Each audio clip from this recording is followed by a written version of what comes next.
Doctor साहब को पत्रकारों ने पकड़ा है। इस तरह के जो सेमिनार्स हैं, कॉन्फ्रेंसेज हैं, वर्कशॉप्स हैं,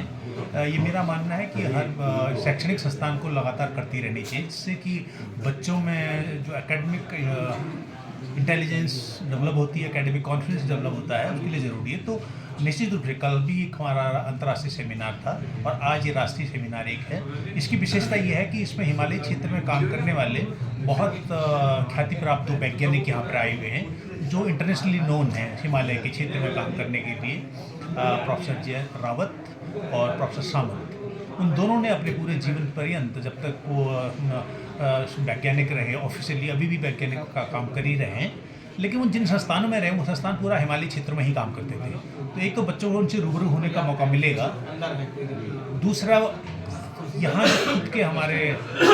संस्थान में भी कई वैज्ञानिक हैं, प्रोफेसर जय रावत हैं, उनके भी व्याख्यान है जैसा मुझे बताया गया। तो बच्चों को ये एग्जैक्टली पता चलेगा कि क्लाइमेट चेंज हो रहा है, कितना हो रहा है, किस रेट से हो रहा है और उसका क्या इम्पैक्ट पड़ेगा। मेरा साधारण सी भाषा में आम जनता के लिए संदेश ये है कि अगर आपको रेफ्रिजरेशन की लेटेस्ट टेक्निक चाहिए, अगर आपको अपना कमरा ठंडा 1 सेकंड में चाहिए, तो आपका कमरा 1 सेकंड में ठंडा होने के लिए जो गैसेस इस्तेमाल होती हैं, उनसे धरती का वातावरण 4 डिग्री बढ़ता है। तो आपका कमरा ठंडा करने से अगर आप धरती को गर्म कर रहे हैं, तो वैसी सुविधाओं से थोड़ा हमें बचना चाहिए कि rational use and rational implementation of जिसको कहते हैं लग्जरी, तो लग्जरी से हमें थोड़ा कंप्रोमाइज़ करना। आपका कहने का मतलब ये है कि आज हम विकासता के दौर पर या आधुनिकता के दौर पर लग्जरी तक जा रहे हैं और हमारे जो प्राकृतिक संसाधन हैं उनको हम छोड़ते चले जा रहे हैं, और ये जो हमारा प्राकृतिक असंतुलन हो रहा है ये एक हमारे लिए बहुत बड़ा चैलेंज हो गया है, और यही शायद आपके आज का उद्देश्य होगा। और इस जो आज के कॉन्फ्रेंस, आपकी 2 दिवसीय कॉन्फ्रेंस होने जा रही है, इनको आपको मुख्यतः किन किन चैलेंजेस को देख रहे हैं जो जिसमें आपको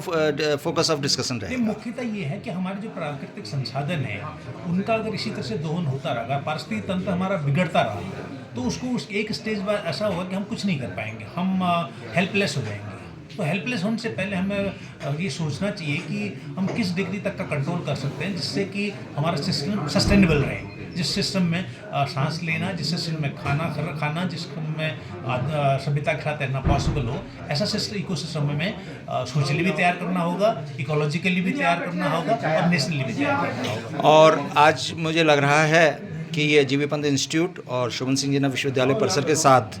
जो एक सेमिनार होने जा रहा है, इसका शैक्षिक और वैज्ञानिक समन्वय के साथ आप समाज को संदेश देना चाह रहे हैं, और जो एक हमारी चुनौतियां हैं, ये उन चुनौतियों को उसके जो कारण हैं और उनके उपाय को दूर करने के लिए ये आज का जो सेमिनार हो रहा है 2 दिवसीय, वो किस हद तक सार्थक रहेगा? ये बिल्कुल सार्थक होगा, क्योंकि कल जब यहाँ आपको इन सारे से प्रेजेंटेशन के बाद एक कंपेंडियम मिलेगा, एक सोविनियर जो मिलेगा, उस सोविनियर में एकेडमिक्स और रिसर्च दोनों कंपोनेंट होंगे जिससे बच्चे पढ़ सकेंगे, जिसको आम भाषा में भी कुछ मैंने देखा, कुछ शोध पत्र उसमें